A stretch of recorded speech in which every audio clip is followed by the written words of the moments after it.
Yo. Hey, what's up, everybody? Welcome to Hacking Health Podcast. I'm your host, Ben Canning, with Dave Kennedy.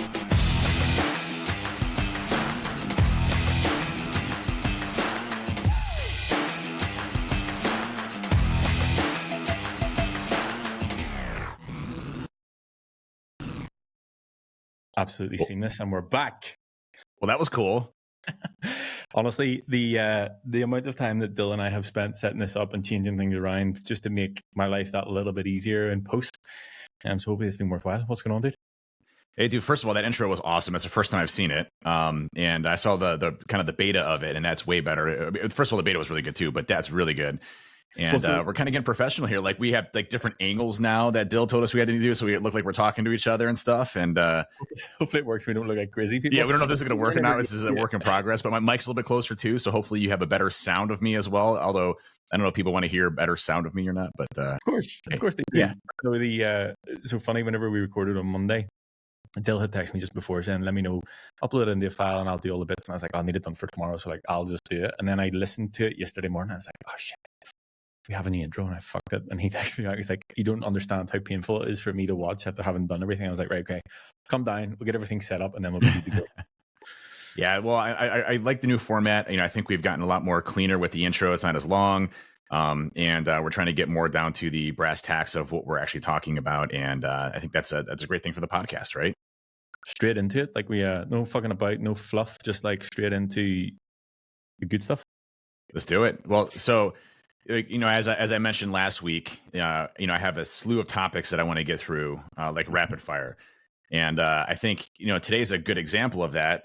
Today was my push day, which is, definitely second in superiority to pull day being number one. Back and biceps versus chest and triceps and shoulders. I think pull day is my favorite by far. I know Ben disagrees with me on this. However, I'm right, he's wrong. Well, I wouldn't say that. Like, we don't have to agree on everything. I like push day, you like pull day, that's fine. Okay, well, yeah, that's exactly right.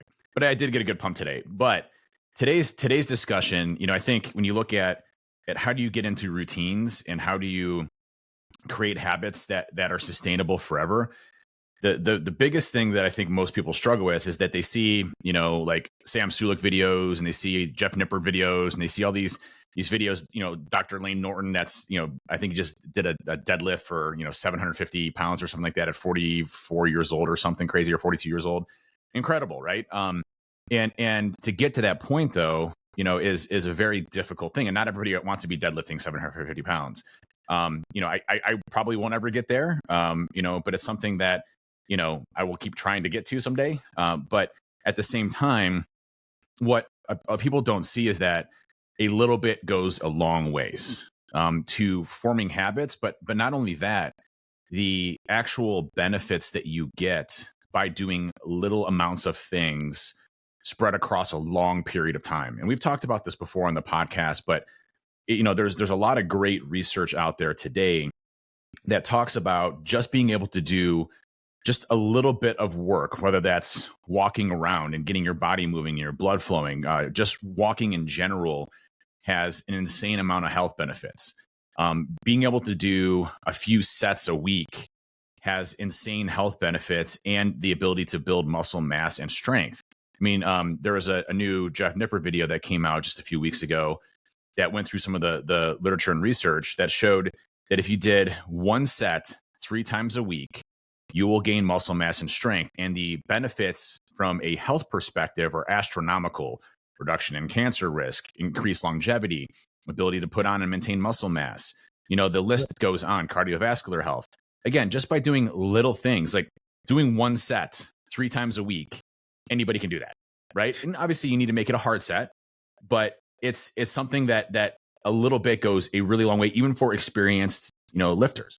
Well, I will tell you, yesterday I trained with Helmy. Fuck me. What a reminder of how things should be done in terms of like what intensity should look like. So to your point of one set, we went through his training block. It was the first time he trained here. Number one, need to get heavier things for him. He was like, "Is this you need more weight? You need more Helmy weights?" Yeah, I don't need anyone at 60 kilos.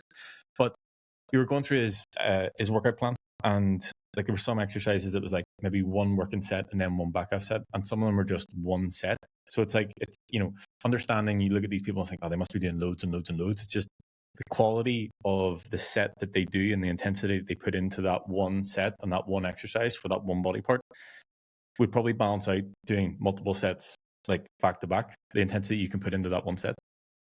Yeah. And it comes down to intensity, right? Like the intensity aspect of things is what we're discussing here. And that's the same thing when you look at lifting. You know, I think when people think about lifting, like, oh, I have to spend an hour and a half, 2 hours, 3 hours in the gym to get the results that I need. And the truth of the matter is that, you know, you do just a couple really heavy sets and you have the intensity there, you will have pretty much the same types of results, pretty darn close to those that are spending an hour and a half to 2 hours in the gym.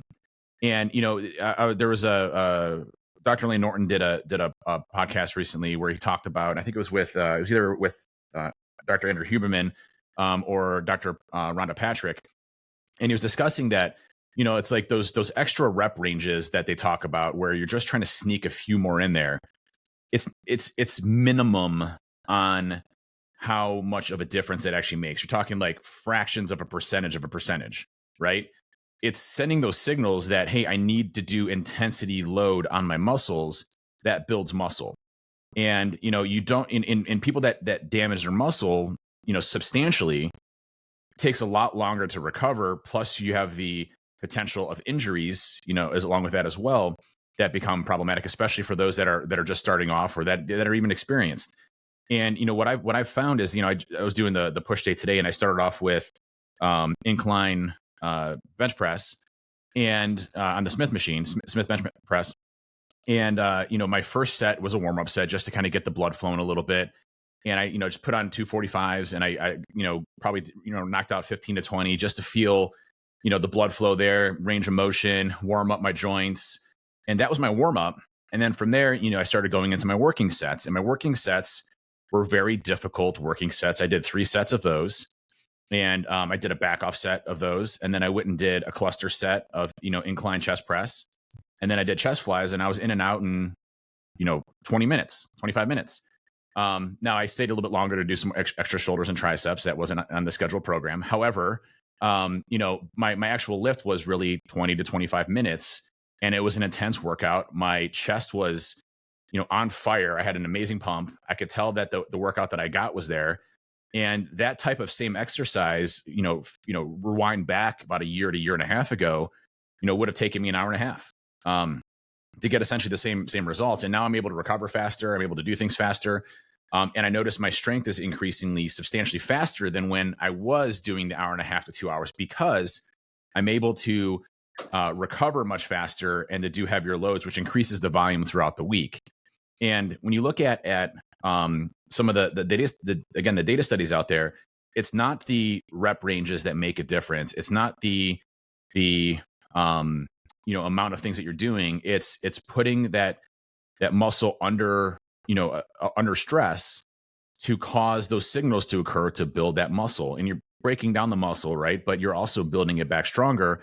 And so doing intense workouts, I find for me, and this is, you know, different for everybody, but I find, you know, around the 6 to 8 rep range for me is, you know, ideal, trying to kind of figure out what weight in that range is good for me, and continuously. And it's a nice balance of that, you know, slow twitch and fast twitch fibers that we have in our bodies for strength, as well as the endurance or volume size of things. And my training has been very different than what it was, you know, a year ago or 2 years ago. And I'm finding that I have less injury. I'm less sore all the time, and I'm getting better results as part of that. Yeah, well, I think, I guess to come full circle and sort of tag off what we spoke about on Monday, it depends, number one, on your ability to execute the movement. For anybody who's sort of starting out, like to, as we know, recruit the muscle fibers and actually contract the muscle in any sort of movement is a learned skill. I think intensity is a learned skill. It's like, you know, if you're listening to this for the first time and you're like, well, Ben and Dave said I just need to go and do one set of 68 and then I'll get jacked. I'm like, not necessarily. Like, you need to actually be able to contract the muscle. You need to have a good contraction with it, a good connection with it, and you need to be able to put the intensity into that. So for me, if I'm looking at a client and they're starting out, for me, it's understanding where they're at in their journey. Is this the first day that they're rubbing the gym? Have they trained before? Are they intermediate? Are they advanced? Or what does that look like?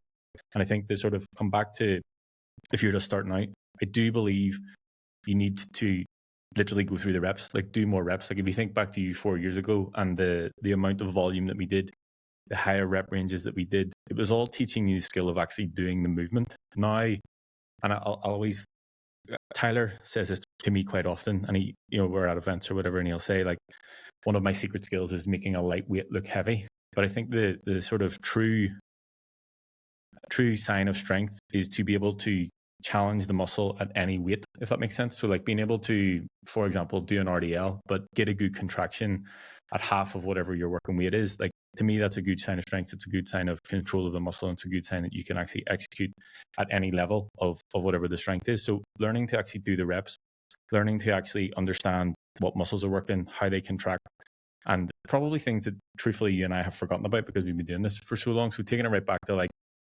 we know what muscles should be working when we're doing a bench press or lat pull down. Like we did, one of the exercises that we did yesterday was a single arm seated row. And you know how difficult it is to learn how to get a connection with your lats and your back. But like we did maybe one warm-up set of 4 reps on each side, single arm.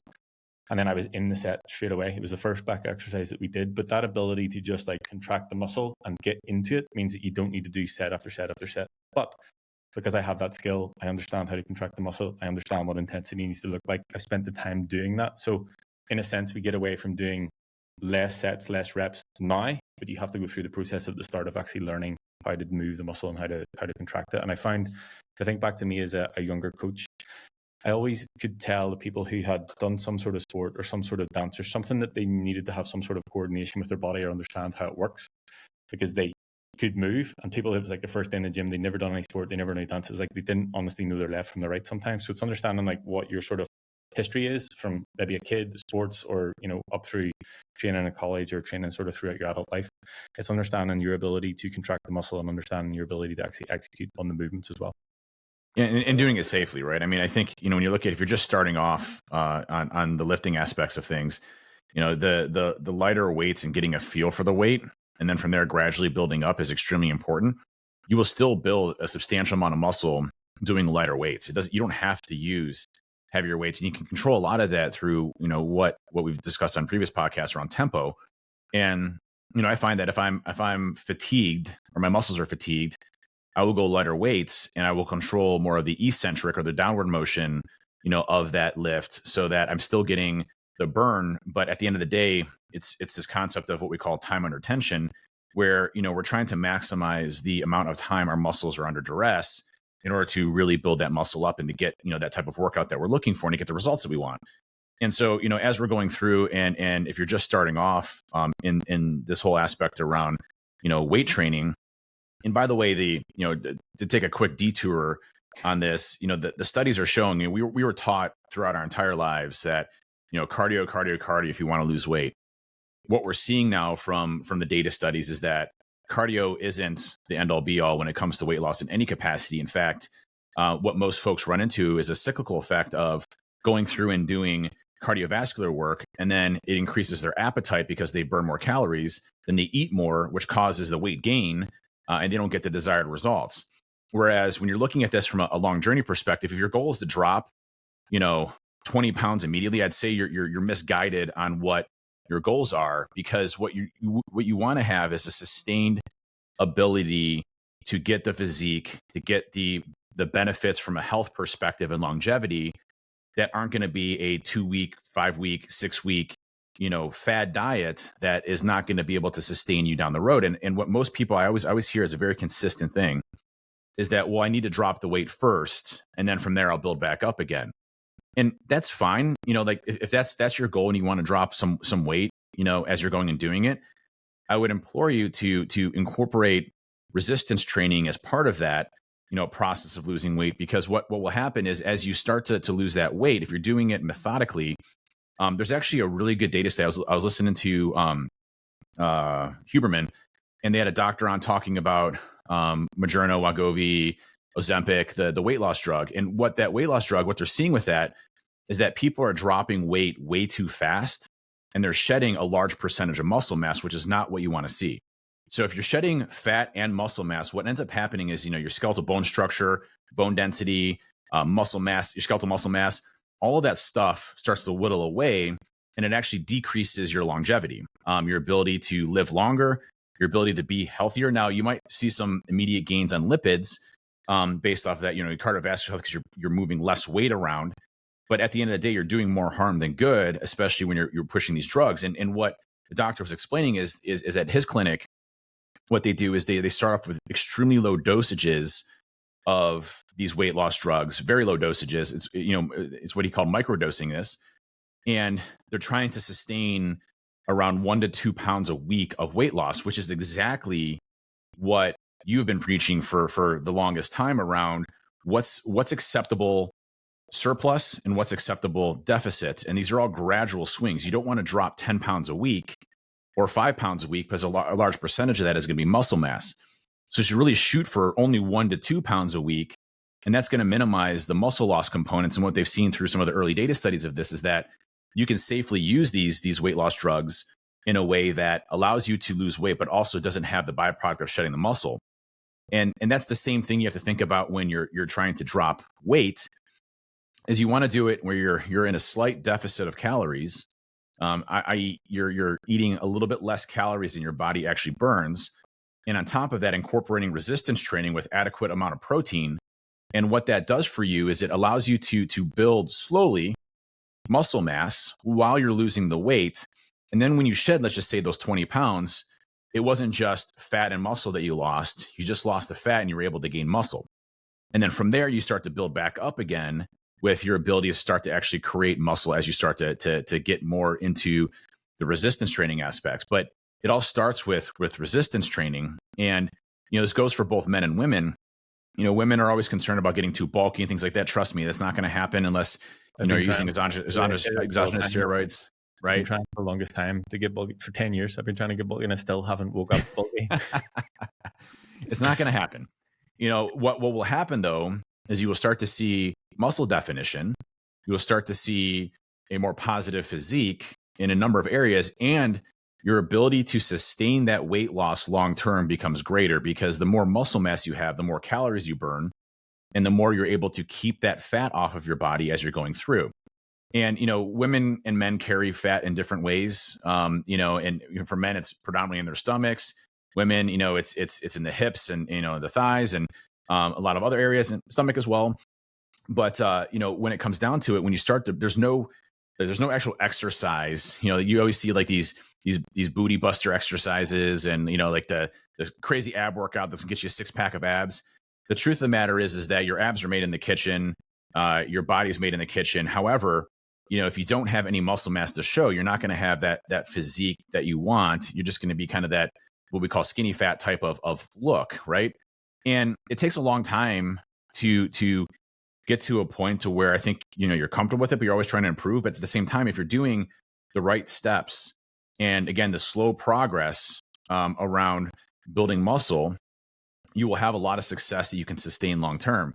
And I was just at a event just earlier this week, and I was with a couple of folks, and I talked with AJ, and it's incredible what he has gone through, with his kind of transformation and everything, and just seeing like the difference in perspective of things. Like when we sat down to go and eat, we ate at a really nice restaurant, and we knew exactly what we needed to do. We were focused on the protein, focused on, getting our calories in. And we knew that, hey, I can eat a donut if I want to. I can eat whatever as I want to, just not in excess. Like yesterday I was at Airsoft. I knew I was blowing up a ton of calories. I ordered some pizza. Great. I had 2 pieces of pizza and that was it. I didn't eat a box of pizza, but it was enough to keep me kind of going, enough to keep my calories was within check. And I enjoy what I want to do with food, but food doesn't control me. Right. And I think that's the big difference, is that when you start to get into a regular routine, again, making small changes, it's one of those things where, you start to have a lot of success. And when I was speaking to AJ, I was speaking of Andrew King, and Andrew, his transformation has been amazing. I saw a picture of him from just 4 years ago, and I'm pretty sure he was heavier than me. Like he was much more overweight than I was, and he's bigger than me now. He looks amazing. I saw his arms. I'm like, bro, you're. I admit it. Like I was like, man, your arms look incredible. Like the first thing I said to him was like, I didn't even say hi. I'm like, man, your arms are incredible. You know, That's the and reason that we go to the gym, for the other dudes to give us compliments about our yeah, arms, yeah. the body part.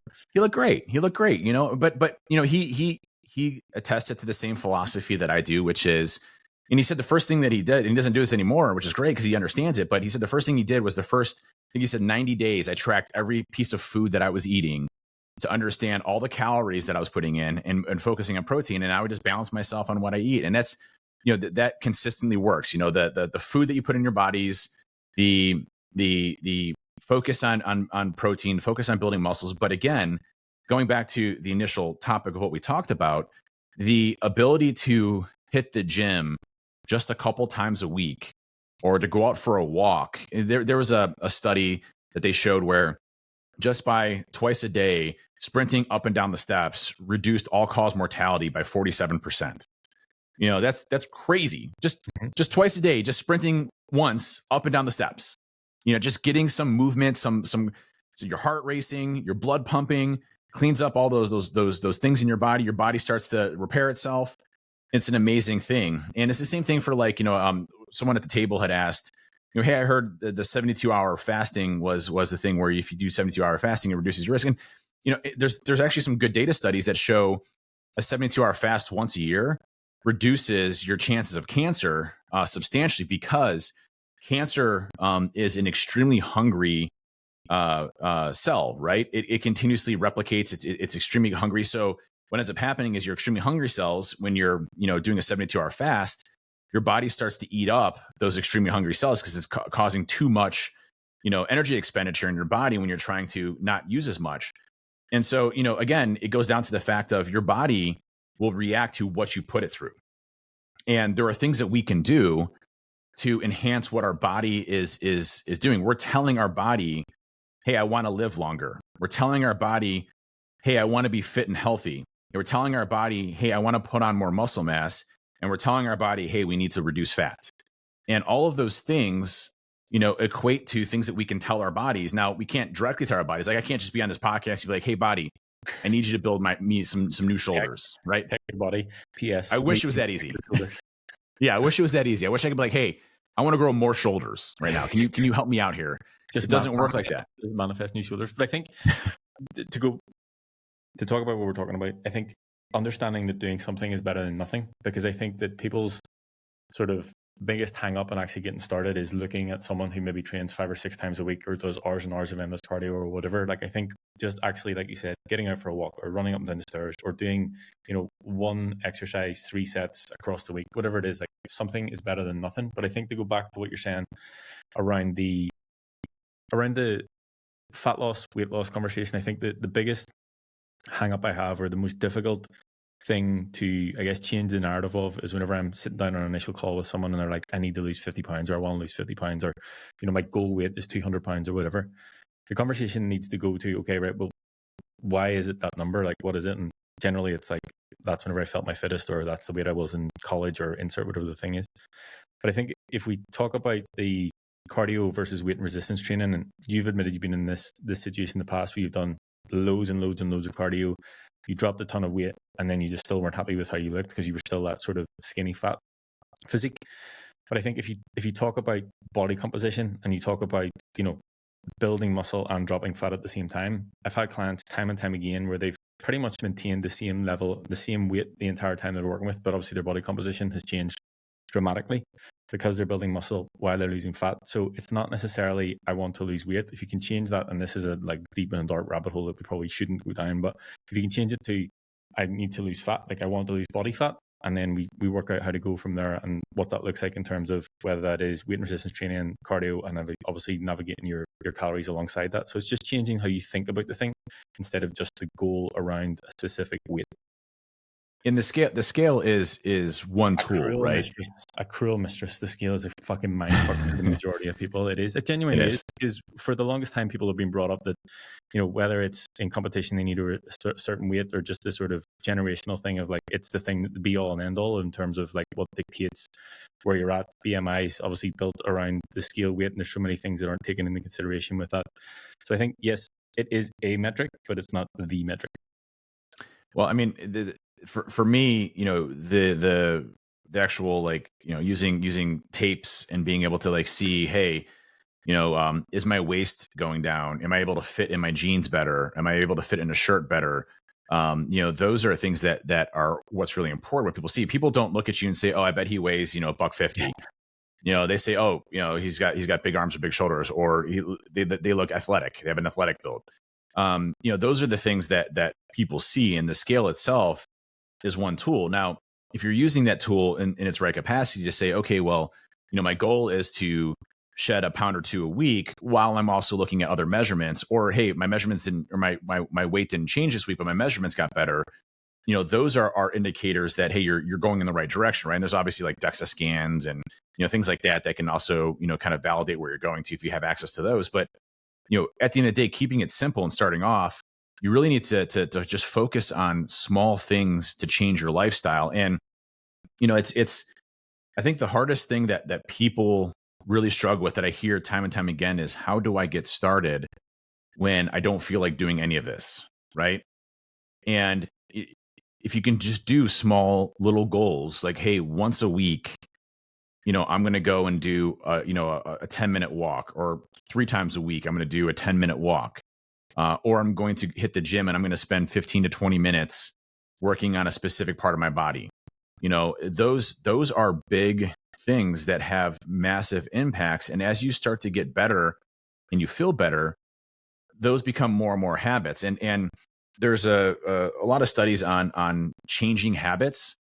And we've talked about this in some of our podcasts previously before, around how you can take a look at doing small changes, and those small changes eventually become big habits. But it requires you to actually do those changes repetitively before your brain actually accepts them as habits. And that's the thing. It's like, I always look at people that want to go and start the gym, and they just go all in, and they're there, 7 days a week. They're burning themselves out. They feel like crap all the time. 7 days a week. You talking about yourself? Yeah. Yeah. But I enjoy it. It's a habit now, so we're good. I think the thing about habits, because it's probably a good point. Like, Atomic Habits is a great place to start, because it teaches you how to build new habits, but also how to get rid of the shit ones. And one of the best things it has taught me is, number one, the compounding effect. So like, okay, yes, maybe today I do it, tomorrow I do it, the day after I do it. They just become second nature. Even if you're around food, like, you could probably get away without tracking food, because you eat in a habitual way. Like, you understand what your body needs. Like, you know how to do that because you spent the time doing it, how to learn the habit stack. So if it's something, I actually had a conversation with Sebastian a couple of weeks ago, and he was talking about, he was doing a lot of travel, and he feels like he puts him out of his routine. And I was like, well, look at the things that you will do no matter where you are. So whether that's obviously get up in the morning, go to the bathroom, brush your teeth, you're going to keep those things in no matter where you are in the world, no matter what country, no matter what you're doing. So what's the next thing that you do after brushing your teeth, and how can you carry that no matter where you are in the world, and understand that those things can stay with you? And it's not necessarily just about the environment. It's about understanding that these things are stacked, and you build them up regardless, as almost like a behavior throughout your life. Yep. And the habit forming component of this is extremely important, because consistency is one of those things that can derail you if you stop being consistent with what you're doing. And, for me, there are days where I don't feel like lifting, but I will go and do it. Now, is it going to be my best workout ever? Probably not, if my mindset's not there. But I'm still consistent with doing it, and still sending those signals to the body, and still letting my body know this is a habit. We're going to be doing it, no matter if I feel like I don't want to do it or not. Yesterday, I had a long flight. I woke up super early, had a keynote. It was like really in the morning. I had an early breakfast, so I didn't get my lift in the morning. And I was out late. I got a lift in as soon as I landed on Monday. Tuesday, went to breakfast with the customer, and then I did my keynote, and then I literally, after that, I had to turn around and shoot straight to the airport. So I'm running on kind of lack of sleep, waking up super early, having to get a keynote, and if anybody does public speaking, it's extreme. At least for me, it's extremely taxing. Like, I'm exhausted afterwards, because I put so much energy and brain power and excitement into my presentations that when I get done with it, I'm just exhausted for the rest of the day. Like, I'm just mentally exhausted. As soon as I got home, I went and changed in my gym outfit, and I went and got my lift in, because I knew it was something I needed to complete. And I knew that if I waited until later in the night, when, the kids got home and everything was kind of crazy and busy, that I wouldn't be able to actually go and do my lift. And I knew I had airsoft that night too, so I knew I had to go and get it done. But it's one of those things where I've become habitual no matter what. And even if it was just a 20-minute lift or 30-minute lift, I'm accomplished and I did that specific task. And even as an experience, I consider myself more of an experienced lifter now. I feel like just starting off, you get these things called newbie gains, which is great. And this is where you will start to see pretty substantial changes very quickly by being consistent. Now, it becomes harder and harder as you get along. You don't see as much growth or the more work you put in, the longer you do it, the more difficult it becomes. Bullshit. The whole thing. Yep. But good. But it's worth it. And I just got my blood work done about 2 weeks ago, and my panels were the best they've ever been since I started this whole journey. Right. Good. My cholesterol, my LDL and HDL ratios, my ApoB, all the biomarkers and indicators were basically like I'm a 34-year-old male, which is fantastic. Right. And so that journey for me, and I've talked about this before, is, I had a doctor say to me after I had heart surgery, tell me that if I didn't change my habits and my behaviors, that I wouldn't be around for my kids.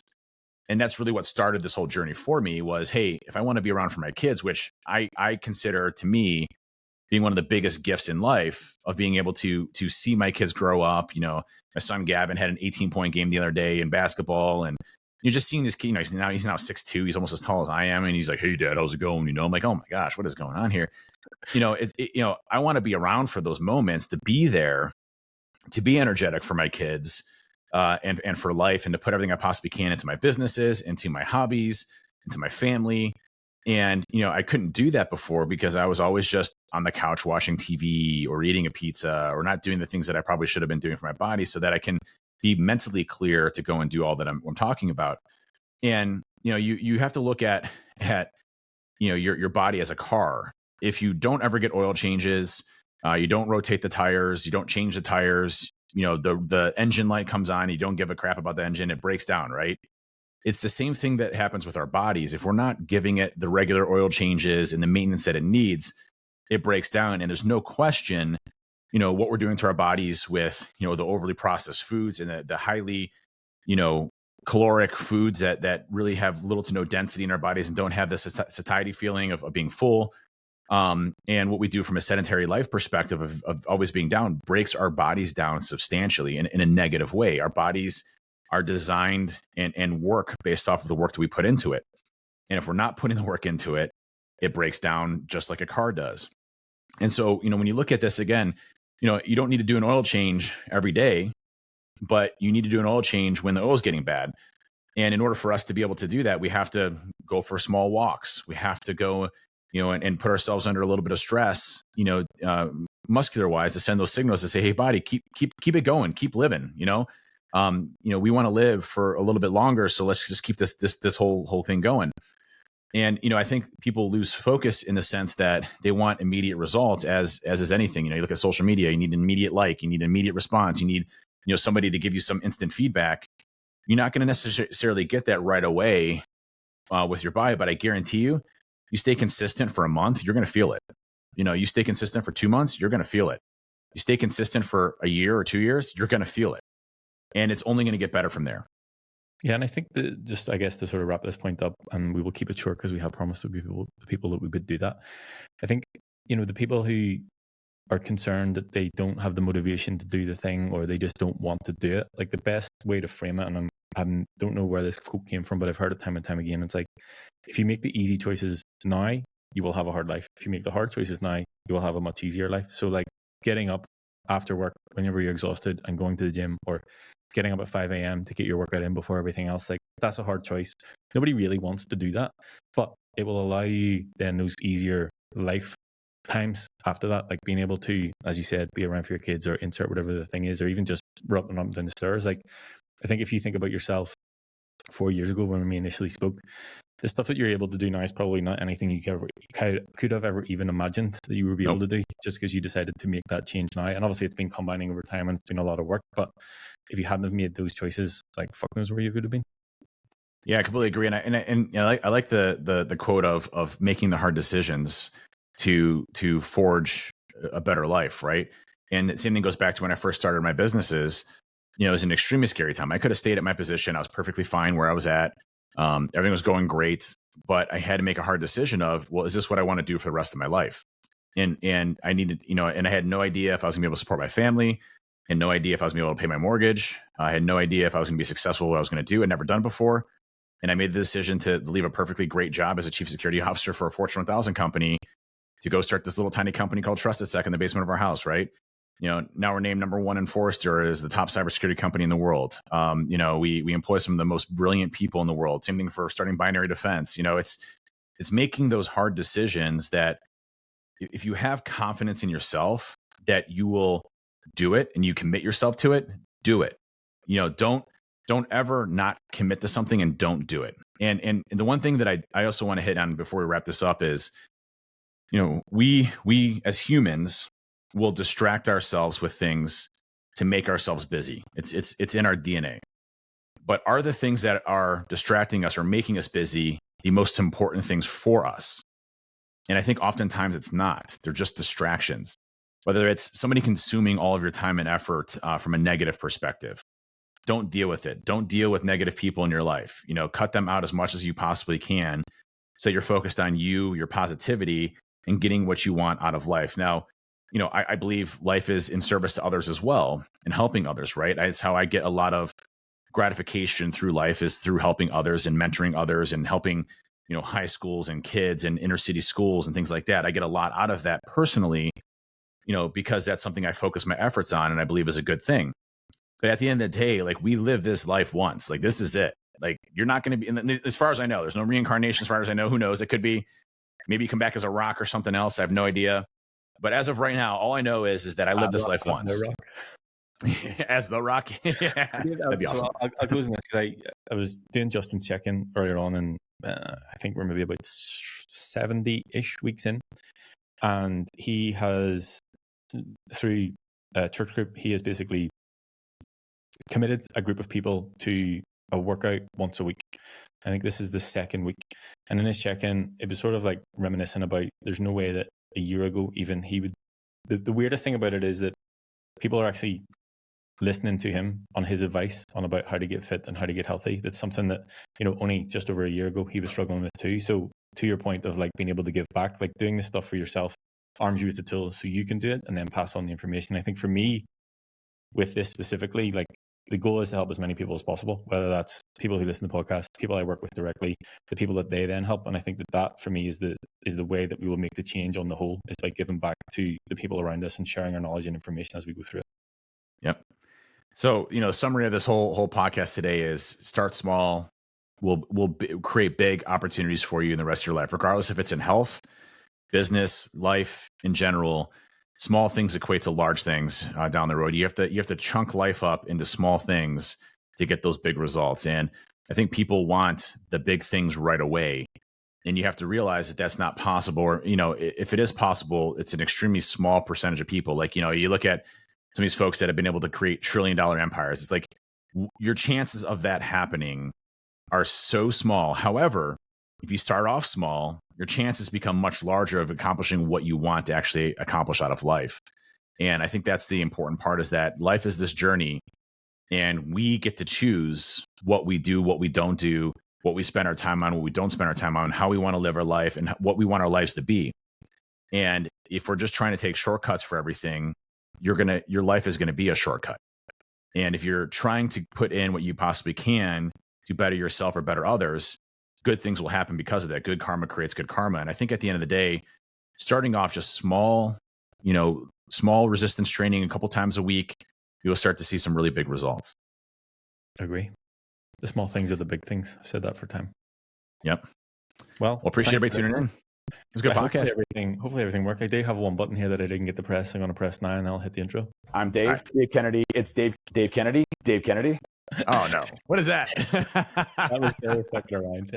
But yeah, thanks everybody for listening. As always, we appreciate you. Share with everybody, and we'll see you next week. See you next week.